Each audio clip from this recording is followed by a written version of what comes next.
समय है, 20-25 मिनट में अपनी बात को पूरा करना है, तो इसको सुने लेते हैं।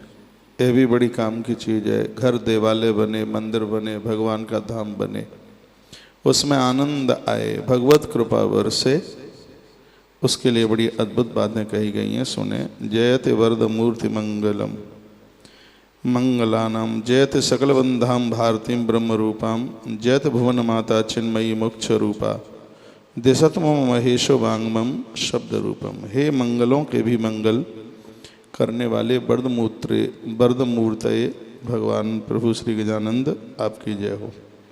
हे सर्वजन वंदनिया ब्रह्मा रूपा माँ सरस्वती, आपकी कृपा है तो ही कंठ से कोई आवाज़ निकल सकती है। आपके चरणों में हम प्रणाम करते हैं। हे भुवन माता चिन्मयी मोक्ष स्वरूपा माता पार्वती, आप साक्षात श्रद्धा की रूप हैं, आपके चरणों में प्रणाम है। हे बांग्मय स्वरूप महेश्वर भगवान महादेव, आपकी जय हो। हे भगवान प्रभु श्री माधवेश्वर, आपके चरणों में वंदन और प्रणाम है दास का। सभी देवी देवताओं को हम वंदन प्रणाम करते हुए आज की चर्चा को आरंभ करते हैं।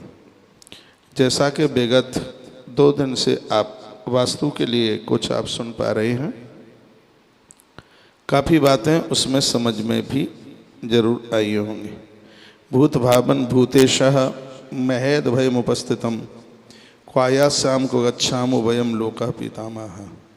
भगवान महादेव के ही अंश से, उनकी भ्रुकुटी के पसीने से भगवान वास्तुदेव जब प्रकट हुए हैं, देवता विवल होने लगे, भयभीत होने लगे, तब विधाता ब्रह्मा ने उनको बहुत से वरदान दिए।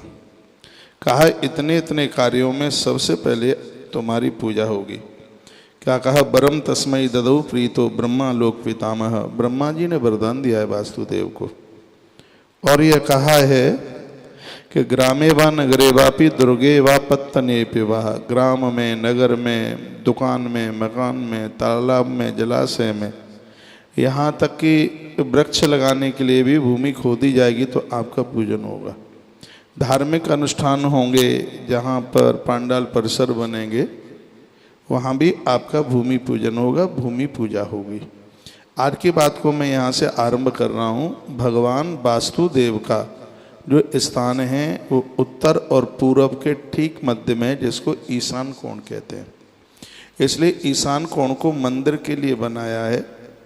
और इस जगह पर ईशान कोण में, घर के ईशान कोण में टॉयलेट बाथरूम न बनाइएगा। क्यों नहीं बनाइएगा? भगवान कुबेर का जो संपदा का जो भंडारा है वो उसको ईशान कोण में गाड़ते हैं। पूरी सृष्टि को वहीं से वो खजाने में से निकाल के देते हैं। जैसे आप अपने घर में एक तिजोरी रखते हैं, जहाँ कोई पैसा आप रखते हैं, तो मुझे तो नहीं लगता कि लैट्रिन बाथरूम के बगल में शायद आपकी वह अलमारी होती हो। या आप धन रखते हैं, जहाँ आप पैसा रखते हैं, तो मुझे ऐसा नहीं लगता है कि जहाँ जूतियाँ चप्पलें उतारी जाती हों, शायद उसको आप वहाँ रखते हों। मैं बड़ी अद्भुत बात आपके बीच में निवेदन कर रहा हूँ। भगवान मत्स्य नारायण ने तो बहुत कुछ बोला है, तो इसका मतलब है कि वास्तु अनादिकाल से चल के आ रहा है। कितनी सुंदर बात कही है कि भगवान वास्तुदेव का जो स्थान है वो पूरब और उत्तर के बीच में है, जिसको ईशान कोण कहते हैं। ईशान कोण में भगवान वासुदेव का स्थान है। कल भी मैं निवेदन कर रहा था, जो भी पूजन होता है भूमि का, जमीन का, तो वो ईशान कोण में होता है। ईशान कोण में लेट वगैरह ये न बनाइएगा। और क्योंकि वहाँ जो कुबेर भगवान का है, संपदा का घड़ा है, ऐसा ग्रंथों के अंतर्गत है कि वो उसी स्थान पर उसको जगह मिली है। यदि किसी ने ऐसा बना भी बुनू भी लिया है, मैं थोड़ा ताड़ी फोड़ा फाड़ी के लिए तो नहीं बोलता हूँ, उस जगह पर आप उसमें ताला डाल दीजिएगा, उसको बंद कर दीजिएगा। थोड़ा फोड़ी, हर चीज़ का समाधान है। अब मैं ऐसा तो समाधान नहीं बताऊँगा कि ईशान कोण में ही आप उसको मलमूत्र का स्थान उसको आप बना दें। हमारी अनभिज्ञता में इस आश्रम का ही ईशान कोण पड़ता है, इधर जहाँ मैं बैठा हूँ। हम लोगों को उस समय इतनी जानकारी नहीं थी, दिक्कत नहीं थी, तो हमने यहाँ सार्वजनिक लेट बाथरूम बना दिए थे, बिल्कुल बेस्ट ईशान कोण में। फिर यहाँ कोई एक महात्मा जी आए थे, कोई महापुरुष आए, वो बड़े सजग थे, बड़े जानकार थे। मैं तो ये बात आज बोल रहा हूँ, तो वो उस समय बोले कि आश्रम का सब कुछ ठीक ठाक है, लेकिन जो ये बना हुआ है, ये लेट बाथरूम बना है और ये ठीक नहीं है। बस उन्होंने जैसे ही कहा उसको बंद किया गया। थोड़ा थोड़ी में तो मेरी श्रद्धा है नहीं, बहुत कुछ ज़्यादा। अब ये लेट बाथरूम की बात है, नहीं और कोई चीज़ होती तो उसके समाधान में इसमें पूजा है, इसमें अर्चना है, ये करने से घर के दोष समाप्त हो जाएंगे, जमीन का दोष समाप्त हो जाएगा, ऐसी इसमें बहुत पूजा है। लेकिन एक तरफ पूजा करें और वहीं एक जगह लैट्रिन बाथरूम होता रहे, तो वो कोई ऐसा समाधान नहीं है। तो उस जगह का कोई भी आप नवीन मकान बनाते हैं या पुराना है और आप कमरे में हैं, आपका वो कच्छ में है, तो वो तो मुझे पता नहीं है कि आपने उसको किस हिसाब से कैसे बनाया है। नहीं तो प्राय घर का ईशान कोण देवालय भगवान के लिए और आग्नेय कोण रसोई के लिए। दक्षिण की तरफ है वो भारी सामान जिसको आप गोडाउन कहते हैं, दक्षिण में छत पर चढ़ने के लिए स्टेयर, झीना, सीढ़ियाँ, उधर की तरफ ये ज़्यादा फायदेमंद है। उस भूमि को बहुत अच्छा माना गया है, दक्षिण से उत्तर की तरफ जिसका ढलान है। आज की बात में आप सुनेंगे, जो भी कोई आप प्लॉट लेते हैं, चौकोर, आयताकार, त्रिशूल जैसा, ये सब वर्णन है जो मैं आपको निवेदन कर रहा हूँ। तो आइए थोड़ा और ठीक से सुन लेंगे। मैं चर्चा कर रहा हूँ इस बात की। वरम तस्मई ददौ प्रीतो ब्रह्मा लोक पितामह। विधाता ब्रह्मा वरदान देते हैं, ग्रामे व नगरे वापी दुर्गे व पत्तने विवाह। चाहे गांव बसाया जाए, चाहे मकान बसाया जाए, जहाँ तक के देवालय बनाए जाए, उसमें वास्तु को देखा जाएगा। अब यहाँ एक बहुत बड़े इंजीनियर थे आश्रम में 3-4 दिन पहले, वो मठ में एक मंदिर बनाना है, विशालकाय मंदिर। तो मैंने उनको गुजरात से यहाँ पर उनको बड़े आग्रह के साथ यहाँ बुलाया और वो आए। मैंने उनको एक पैमाना दिया, नाप दिया कि हमें 70 बाई 140 में एक भव्य मंदिर बनाना है।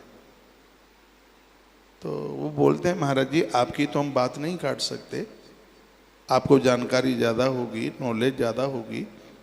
यदि इस मंदिर को आप वास्तु के हिसाब से बनाते हैं तो इसको 58.9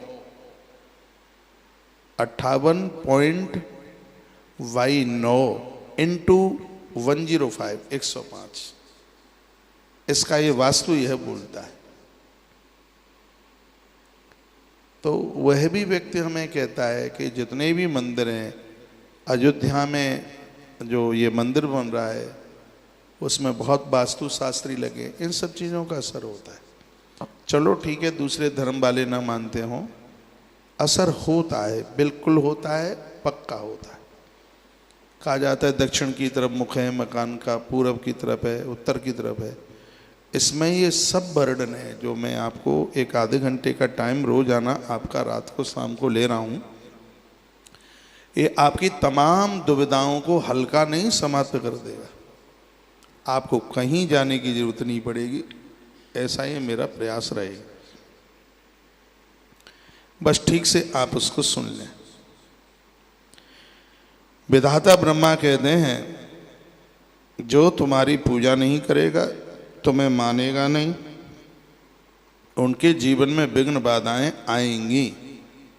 वास्तु पूजा मकुर्वाणः स्तवहारो भविष्यति। भविष्य में दिक्कत आएगी। इन अवसरों पर जो वास्तु पूजा नहीं करेगा वह हे वास्तु पुरुष खुशहाल नहीं रह पाएगा। अब जिनको जानकारी नहीं, अनभिज्ञता है, वो बात अलग है। जो जानबूझ करके होशियार बनते हैं, उनको पता है कि रसोई की जगह कहाँ होनी चाहिए, लेकिन सब चीज़ों में वो श्रद्धा नहीं रखते। तो ये विधाता ब्रह्मा के कहे गए ये वाक्य हैं।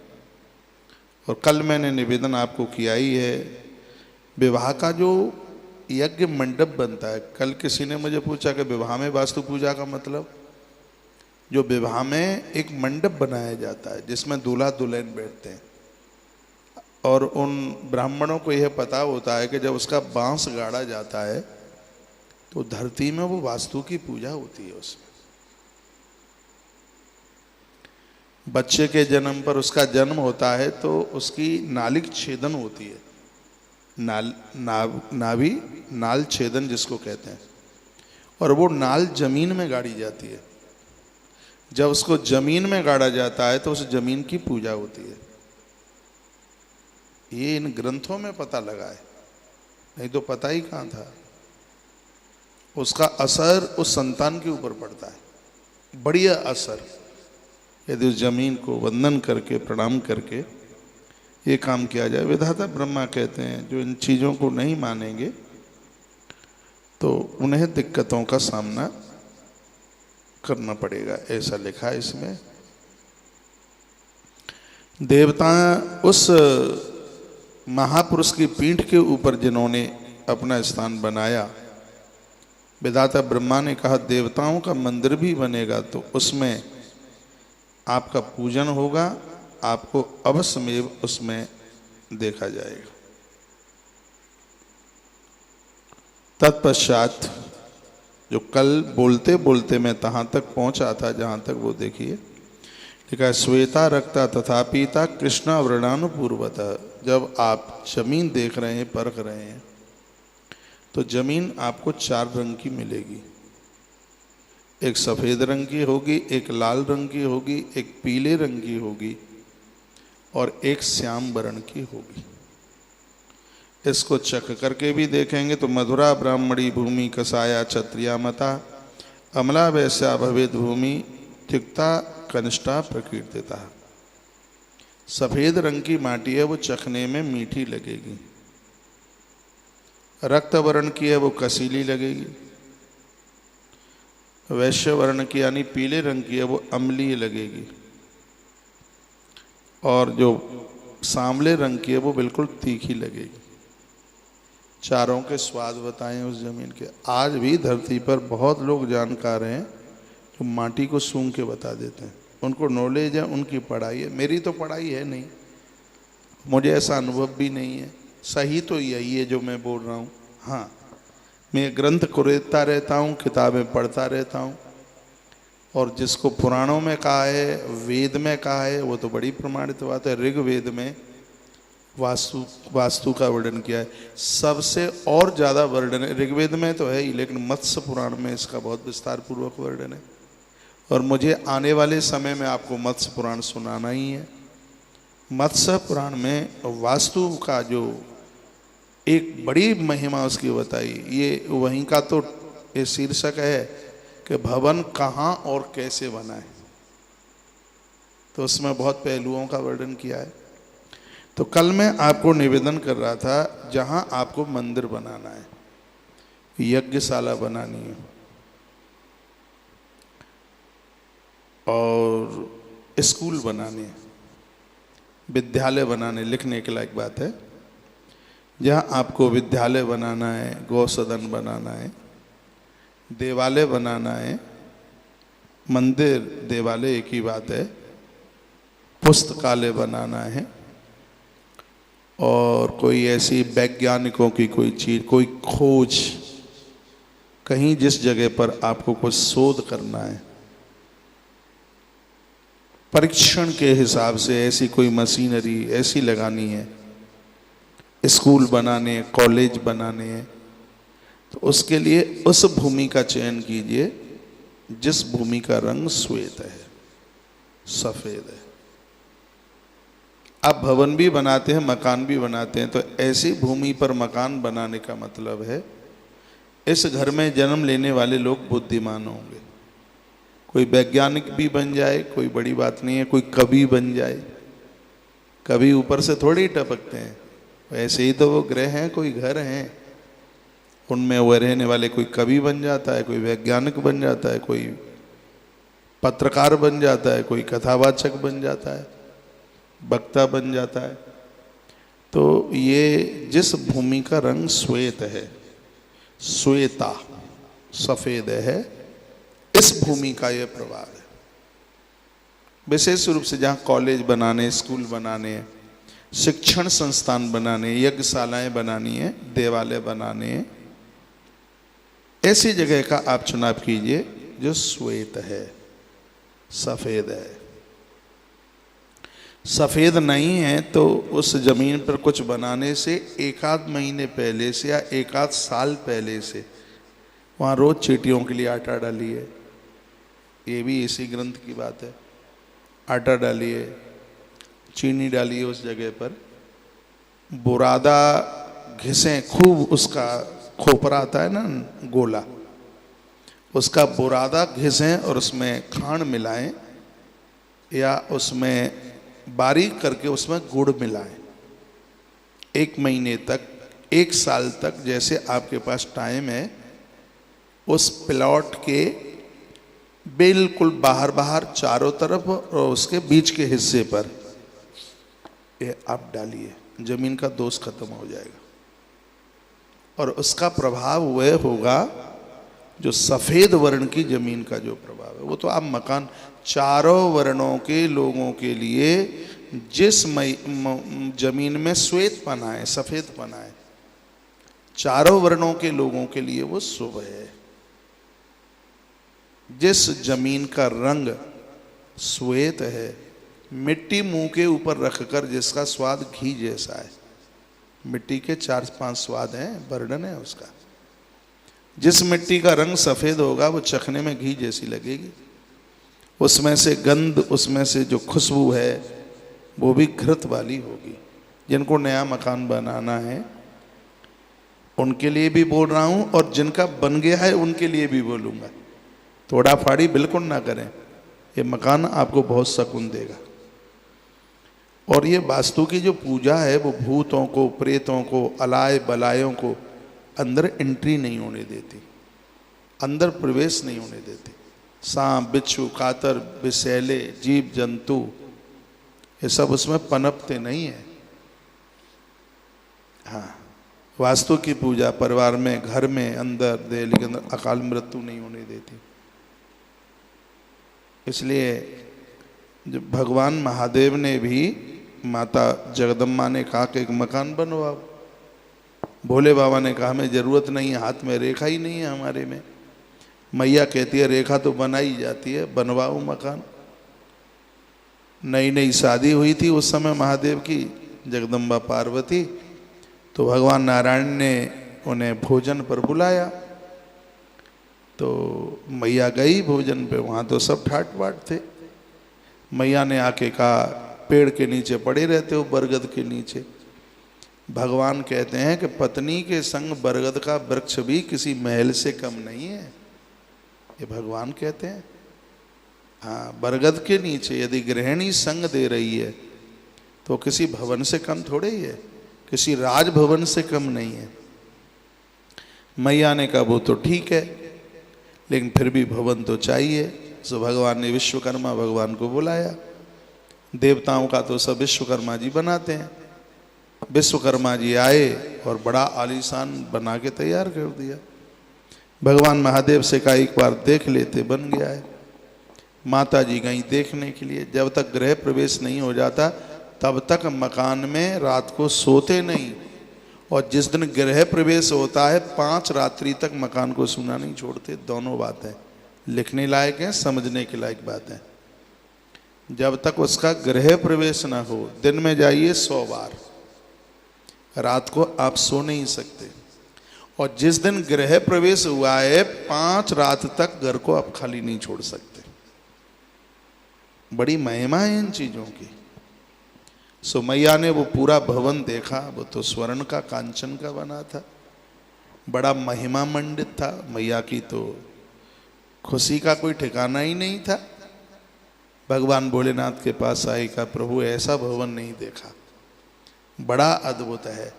किसी विद्वान आचार्य को बुलाइएगा, विद्वान ब्राह्मण को इसके गृह प्रवेश में, और उसका गृह प्रवेश कराया गया था। उसका रावण के पास वो भवन था, भगवान महादेव को तो जरूरत नहीं थी, दे दिया उठा के।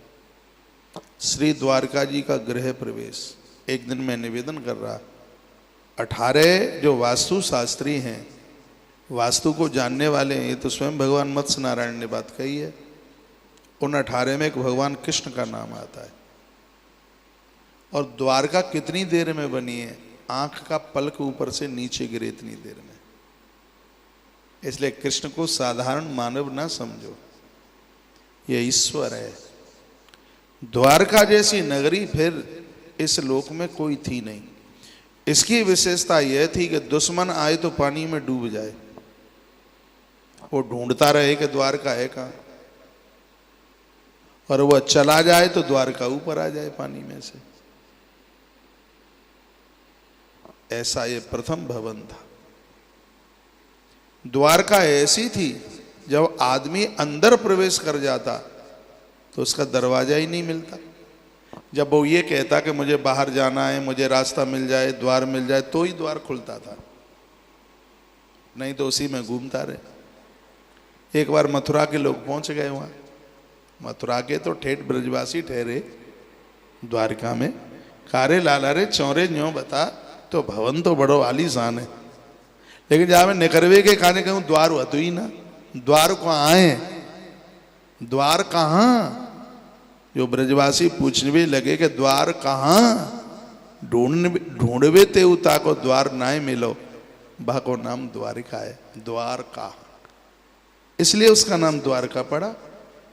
तो ये द्वारका अयोध्या दोनों के वास्तुकला महर्षि वाल्मीकि जी ने अद्भुत वास्तु का वर्णन किया है, अयोध्या के वास्तु का वर्णन किया है ग्रंथों में। श्री द्वारका जी के ब्रह्म वैवर्त पुराण में बहुत विस्तार पूर्वक द्वारका के वास्तु का वर्णन किया है। द्वारका के गुम्मट के ऊपर, द्वारका का जो ऊपर का गुम्मट था, उसके ऊपर 12 मीटर की सड़क थी, लोग ऊपर से निकल करके जाते थे, ऐसा स्थान बना। तो मैं आपको लौटा करके वहीं ला रहा हूं। ये सब बातें सुन के डरिए मत और तोड़ा फोड़ी शुरू मत कर दीजिए, हर चीज का ये आपको समाधान मिलेगा। ये एक दिन का प्रोग्राम तो है नहीं, इसमें जब तक समग्र जानकारी नहीं मिल जाएगी ये पूरा चलता रहेगा। जो 4 तरह की मिट्टी की बात मैं आपको निवेदन कर रहा हूं, हो सकता है आप पहली बार ही सुन रहे होंगे। तो यहां इतनी चीजें बनानी है, चारों वर्णों के लिए सफेद मिट्टी वाली जगह बहुत ही ज्यादा बढ़िया है। जहां पुलिस वालों के लिए पुलिस थाना बनाना है, मिलिट्री के लिए आर्मी कैंप बनाना है, जहां शस्त्र रखे जाते हैं, जहां बारूद रखी जाती है, जहां हथियार रखे जाते हैं, हमारे ग्रंथ कहते हैं उस जगह का चुनाव होना चाहिए, उसकी माटी रक्त कलर की हो, लाल रंग की हो। जितने पुलिस थाने हैं, जेल है, मिलिट्री कैंप हैं, उनके आवास हैं, बारूद खाना है, बारूद बनाने की फैक्ट्रियां हैं, ये जितनी भी ये जगह है, उस मिट्टी का रंग है वो रक्त होना चाहिए, लाल होना चाहिए। इस मिट्टी में शौर्य है। शौर्य कहते हैं वीरता की क्षमता, वीरता, ताकत भरी स्थिति, शौर्य। पहली मिट्टी श्वेत बताई है, वो बुद्धिजीवी है, बुद्धिमता के लिए, विचारों के लिए। और ये दूसरे नंबर पर जो रक्त बताई है, लाल रंग की बताई है, शौर्य के लिए, युद्ध जीतने के लिए,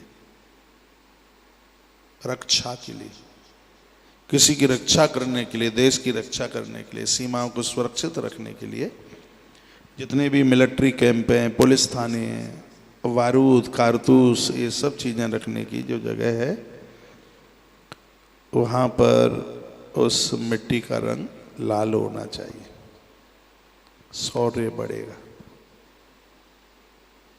ऐसी मिट्टी पर भवन बनाने से आयु बढ़ती है, उम्र बढ़ती है, ताकत बढ़ती है। लोग रोगड़ नहीं होते ऐसे घर में, रोग उनको छू नहीं सकते, महामारी नहीं फैल सकती, वहाँ बीमारियां नहीं फैल सकती। ये सब लिखा है, वही मैं आपको बोल रहा हूँ। ऐसी जो जमीन है रक्त वर्ण है, जिसका रंग रक्त है, लाल है, उस माटी की यह विशेषता है। वह शौर्य देने वाली है, ताकत देने वाली है। इस माटी की महिमा है।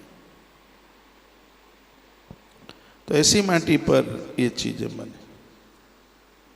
घुड़शाला बनानी है, ऐसी माटी का चुनाव करें। हाथीशाला बनानी है, ऐसी माटी का चुनाव करें। शेर रखने हैं, बाघ रखने हैं, चीते रखने हैं, ऐसी माटी का। हिंसक कोई पशु रखना है, ऐसी माटी का चुनाव। बहुत सी बातें लिखी हैं उसमें, तो उतनी बातें तो एक आध दिन में भी पूरी नहीं होंगी। मैंने प्रमुख प्रमुख बातें बताई। क्षत्रिय लोग पुराने समय पर अपना महल किला बनाते थे, ऐसी माटी का चुनाव करते थे। क्षत्रियाणियों ने तो वीर सपूतों को जन्म दिया, वो तो तलवार से खेलते थे। शेर के हाथ में, शेर के मुंह में हाथ डाल के तो दांत गिनते थे वो। तो उनके जो महल बनते थे, आपने ज्यादा तरह से यदि देखा हो तो राजाओं के महल तुम्हें हरे रंग के नहीं दिखेंगे, नहीं दिखेंगे। राजाओं के महल आपको ज्यादा तरह से सफेद रंग के भी नहीं दिखेंगे। राजाओं के जो महल हैं आपको रक्त रंग के, लाल रंग के दिखेंगे, भगवे दिखेंगे, लाल दिखेंगे। टमाटर जैसा उनका रंग है, वो शौर्य का प्रतीक है। ज़्यादातर से महल राजस्थानी पत्थर का, और उसका जो रंग है वो एक शौर्य प्रदानित है, ताकत देने वाला है, एक बहुत बड़ी शक्ति की ऊर्जा को प्रकट करने वाला है। इसलिए उनके जो महल होते थे इस रंग के बने हुए होते थे। बहुत बड़ा वास्तु था। तो उनकी जो नींव रखी जाती थी, क्या मजाल है कि दुश्मन ऐसे ही आके कोई चढ़ाई चढ़ा लेगा। रक्त जगह पर, लाल जमीन पर बनाया गया भवन भी है, मकान भी है, उस घर के ताले नहीं टूटते। उस घर में पौरुष युक्त लोग रहते हैं। इस जमीन का प्रभाव है। उस घर में रोग नहीं फैलता, बीमारी नहीं फैलती, लंबी आयु जी के लोग जाते हैं। इस जमीन की, इस धरती की, इस माटी की अपने आप में इतनी बड़ी महिमा, और ये सब यहाँ पर लिखा है। अथात संप्रवक्ष्यामि लोकानां हितकाम्यया श्वेता रक्ता तथा पीता कृष्णवर्णानुपूर्वत सुगंधा ब्राह्मणी भूमि रक्त गंधा तु क्षत्रिया। सफेद भूमि है उसको ब्राह्मणी कहते हैं, उस भूमि को। लाल रंग की है उसको क्षत्रियाणी कहते हैं। पीले रंग की है उसको वैश्य कहते हैं। सांवले रंग की है उसको कनिष्ठ कहते हैं। इसमें ऊंच नीच नहीं है। ये नहीं है कि वो ऊंची है ये नीची है, नहीं है, ऐसा नहीं है। धरती माँ ये बहुत पूज्य है, ये बहुत बंदनीय है। ये चार नाम बोलकर उसकी गुणवत्ता बताई है। हम जमीन को, धरती माता को जाति में नहीं बांट रहे। इसमें लिखा है कि चारों वर्ण के लोग, बहुत अच्छी बात कही है, चारों वर्ण के लोग चारों रंग की जमीन पर अपना भवन बना सकते हैं। जमीन का कुछ परीक्षण है। आज आपने, कल आप सफ़ेद रंग की जमीन की बात सुन रहे थे, आज आपने लाल रंग की जमीन की बात सुनी है, कल आप पीत रंग की सुनेंगे, श्याम वर्ण की आप सुनेंगे तो उसमें जमीन का परीक्षण है। इसकी परीक्षणता तो नारद पुराण में भी है। जब आप जिस जमीन पर मकान खड़ा करते हैं उस जमीन का परीक्षण जरूर कीजिएगा। वो जमीन का परीक्षण कैसे होगा ये कल आप भाग 4 में सुनेंगे। कल की जो अद्भुत बात होगी, आप नया मकान बनाते हैं और जहाँ आप ईंट लगाते हैं, जहाँ भवन खड़ा करते हैं, वहाँ पर आप उस जमीन का परीक्षण 3-4 प्रकार से जमीन का परीक्षण होता है। उसमें फिर जमीन में कोई दोष है तो उसका निपटारा भी है, उसका समाधान भी है। ऐसा आप कल सुनेंगे। आज मुझे इजाज़त दीजिएगा। ये प्रोग्राम आप रोजाना देखा करें। वास्तु शास्त्र की कुछ प्रमुख बातें हैं। पूरे जीवन में व्यक्ति एक बार तो भवन मकान बना पाता है, वो भी बेढंगा बन जाता है तो पूरे जीवन भर रोना ही होता है, माथा पकड़ते हैं। इतना पैसा लगाने के बाद कौड़ियों में देना पड़ता है वो। तो उसका निदान हम पहले से खोज करके चलें तो ज़्यादा ठीक है। तो अचानक पता नहीं कैसे 2-3 दिन पहले मेरे मूड में ऐसे ही बस जो मूड में आ जाए वो ही है। मैंने बोला नहीं हम तो पागल बंदे हैं, ऐसे ही आ गई मूड में बात, यूं ही एकदम ऐसे ही। तो एकदम लगा नहीं, समाज को इस चीज की जरूरत है और यहाँ और बहुत ही ज्यादा जरूरत है। तो यहाँ से इसका निदान, इसका समाधान रोज ये 10 बजे से आरंभ होने वाले प्रोग्राम को आप भूलिए मत। और जहाँ आपने जो बनाया है इसको बिल्कुल तोड़ा फोड़ी करने की जरूरत नहीं है। आप खुश हो जाएंगे जब इसका भी जो समाधान कहा जाएगा। बिल्कुल भी तोड़ने की जरूरत है ही नहीं, बिल्कुल नहीं तोड़ना है। उसका समाधान है, उसका पूजन है। हाँ जी,